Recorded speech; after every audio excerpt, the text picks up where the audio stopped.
G'day ladies and gentlemen, this is Engineering in Space Pirates and Zombies 2, and I am your host, Vasdema. Playing through a sandbox campaign on Expert as I am, I can't afford to waste a single unit of scrap. These episodes allow me to test and build ships that will give me the most bang for my buck. We've reached the point in the game where we need to decide upon a final form for the ship, because if we don't, we are going to be buying parts that we don't need and therefore wasting scrap that we don't have. Now, I think you'll all agree that speed is the most essential attribute to have in this game, and the three ways to basically achieve speed for your ship are stick on engines and any other parts that have an engine bonus, but primarily more engines. Ensure that the synergistic bonus going into the engines is as high as possible. And thirdly, increase the power to weight ratio of your ship. Now, for this particular design, we are going to go with the first option and just stick a fuck ton of engines on it. Now, this design doesn't have quite the maximum amount of engineage, but it's pretty close while still maintaining some ability to turn. Not a lot of ability to turn, but some. Now, what I've done is, of course, I've stuck the fastest engines, which are the large Sun Hunter engines, on the back. And I have stuck on 2 defender hangars, so that will give us 16 defenders, and best of all, the design we are currently using also has defender hangars, 2 of them, so I wouldn't be wasting any parts if I decide to upgrade to the ship. We're also using 2 bomber hangar large Sun Hunter engines and an ion bomber hangar large Sun Hunter engine. Now at the front we have large militia noses, so they are the noses which will give us the highest amount of shield bonuses. And we have 1 large bomber hangar, which of course we have in the campaign, so again we wouldn't be wasting it. And we have 4 large zapper hangar noses. Now, in addition to that, of course, we have flat cannons, and I have put the flat cannons on small militia noses, and I have put the back flat cannons on small militia engines. The reason why is because the militia engines are in fact the smallest in terms of profile, which lets the guns cut a nice close arc to them, and basically there are no Sun Hunter small noses that have flat cannons on them, so I decided on the small militia engines instead. Did I say nose before? I probably did. If I did, sorry about that. You may have also noticed straight away that I am not using Watchspire cores, and the reasons for that is because when you get really late in the game, the enemies, they do start knocking your pieces off. And when you've got a design like this, which is pretty much all about the parts, if you start losing these engines willy-nilly, this ship's going to slow right down and it's going to fall apart. And a carrier that is brought to a standstill in the middle of a battle is a very dead carrier. Finally, we have the direct fire armament, which, as you may have noticed when I tested the Arc of Fire before, is plasma discharges. So I have 1 on either side, and they are on a large Sun Hunter wing, which of course are the most maneuverable of the wings and give us the largest engine bonus. Well, they give us a engine bonus, the other wings don't. I'm all over the place today. That does not bode well, since it's the start of the video. In fact, it's the start of the recording session. This is the first of what I hope to be 3 recorded today. Now, okay, so yeah, basically this is a carrier design, and out of all the large parts on my campaign ship, the only one that I have bought that I will be losing will be the large militia wing with the Zapper hanger on it. Everything else will be reused and recycled for this particular ship. Now, if I had to have a guess how the ship's going to do in combat at expert difficulty, I would have to say I think it's going to be blown to pieces in seconds, but I'm going to try it anyway. Now, let's just hop on back to the star map. Straight away, the eagle-eyed among you may have noticed that this is not the campaign map, and the reason for that is, of course, we don't have 21 cores in the campaign yet. And if I'd used the cheats to level up, the enemies around me wouldn't have leveled up with me, not straight away anyway. So the testing phase of this video wouldn't have been a true representation of the abilities of this craft. So instead, I have loaded up a game from my last campaign and simply changed the difficulty to expert. In fact, let's just confirm I did that before I saved it. Yes. So we're at expert. Excellent. Now, we also need to have a look at our strike craft formation. Now, this strike craft formation, which I will be designating Sierra Foxtrot 2, is basically designed around the idea that this ship does not need assistance in taking down motherships or bases, which, you know, is a fairly decent conclusion considering it is a carrier with so much ordnance, you know, 3 bomber hangars and 4 zapper hangars, ion bomber hangar, 2 plasma discharges. It should, by rights, be able to eat through anything. In fact, you know what? Before we do this, let's just go back and tabulate everything this ship is carrying, because I didn't do that before, and I usually like to do that. We have, of course, the 4 flat cannons on the small militia parts, like the small militia noses at the front and the small militia engines at the back.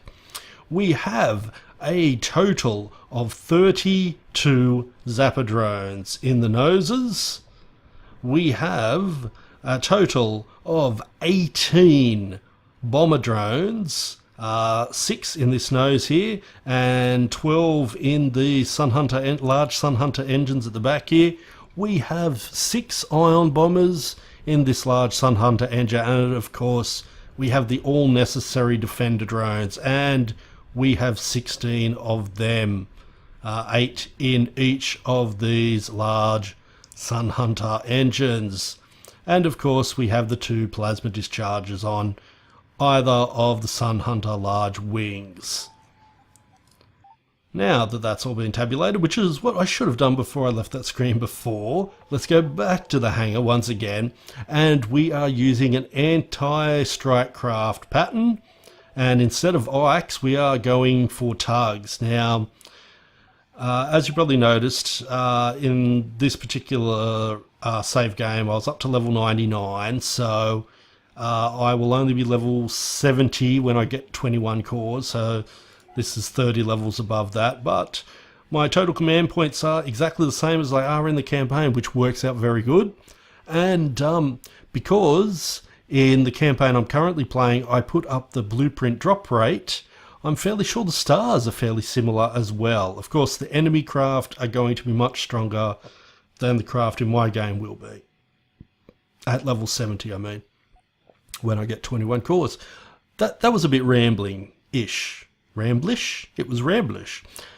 Oh my god. I'll shut up and get back to it. Okay, so Sierra Foxtrot 2 has a 4-tug formation, and I have 2 of them, so 1 will automatically be deployed from each hangar for a total of 4, and 4 will be in reserve.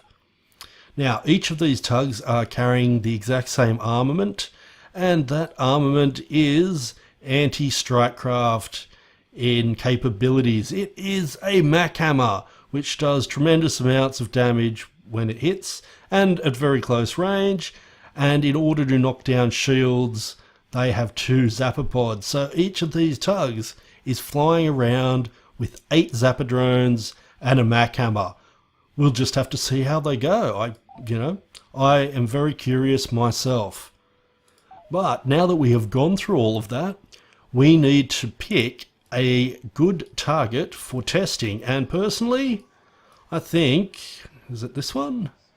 I think there could be no better target than a threat 150 zombie starbase. So I'll get back to you once I get up there. And here we are up at this threat 150 starbase. So let's attack it. Oh, it looks like it's going to be not only myself and the starbase, but 2 other zombies. So what I'm going to do to start off, since this thing cannot maneuver, is power to shields and go full speed ahead and hope nobody comes in for a ram. Okay, can we get past these bits of debris? Yes, we can.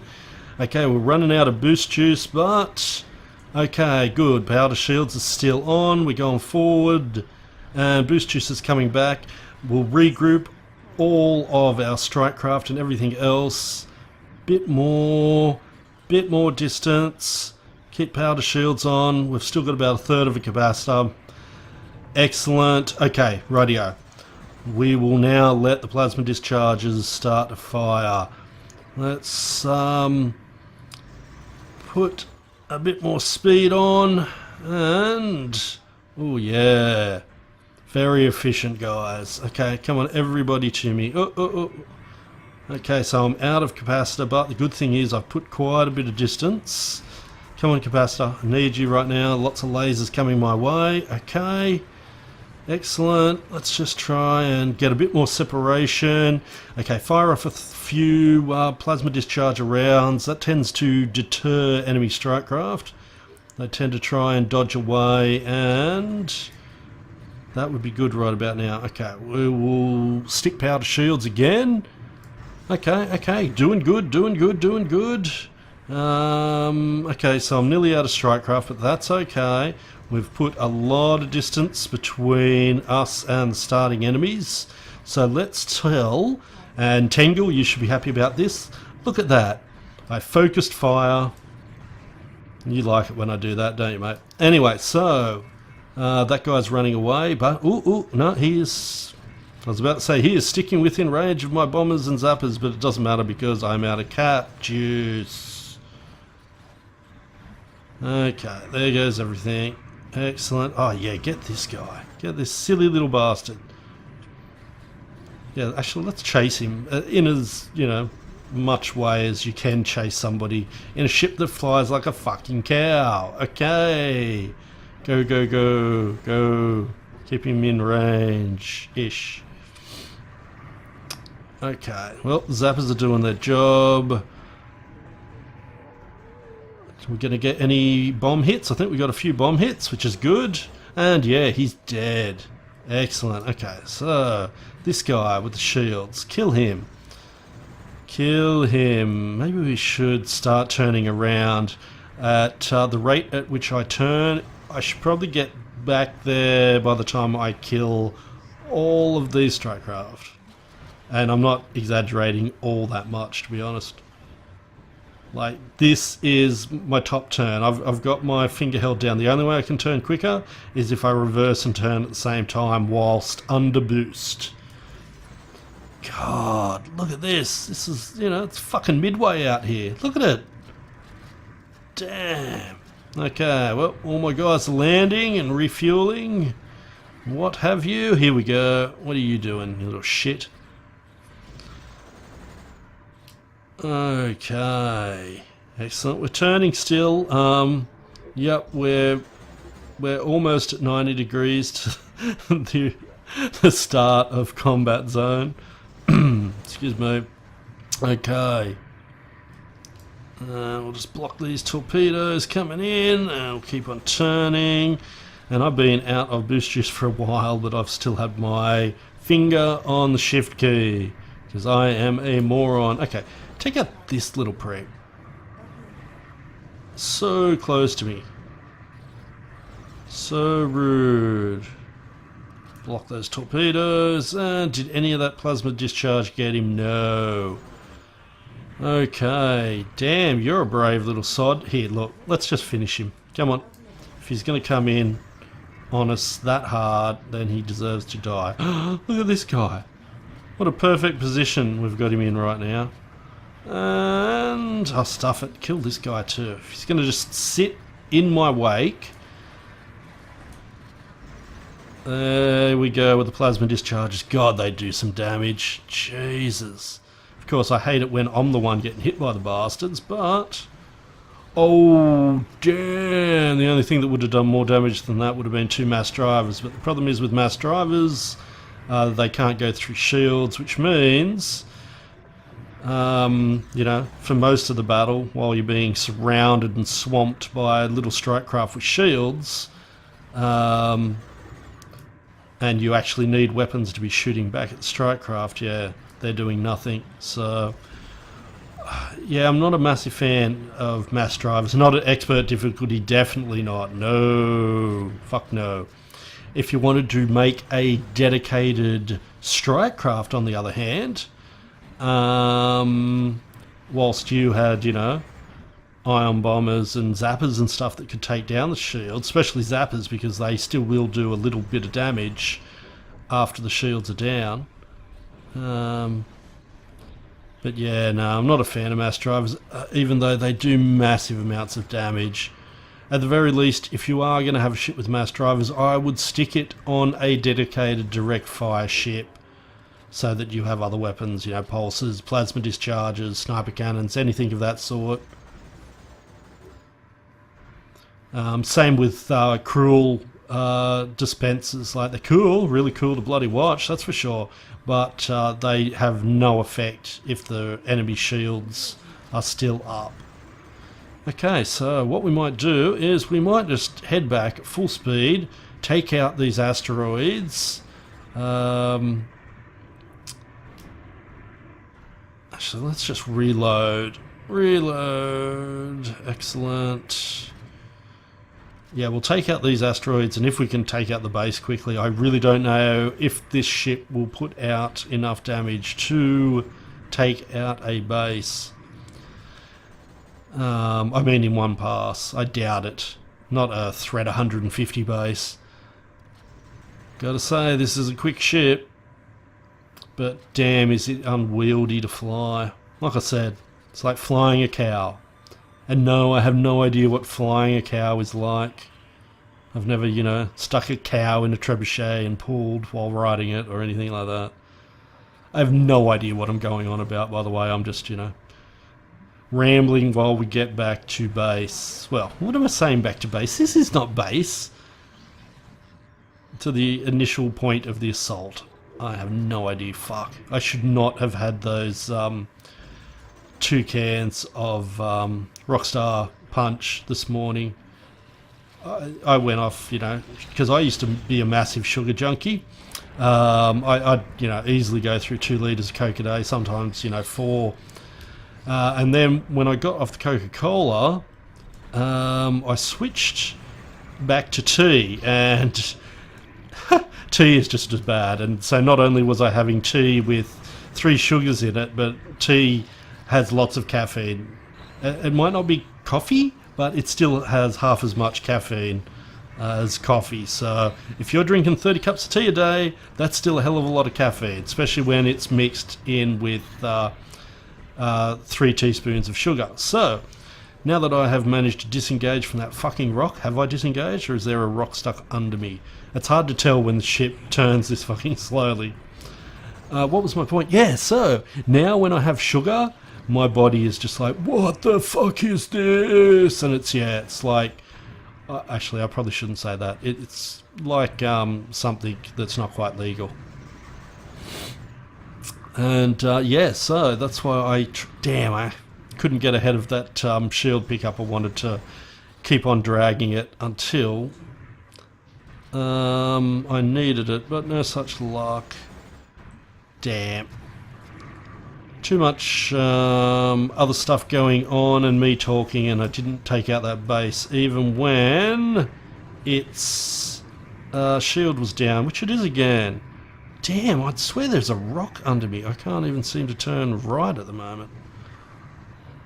Okay, we've got to stay... No, we're out of range now. Fuck.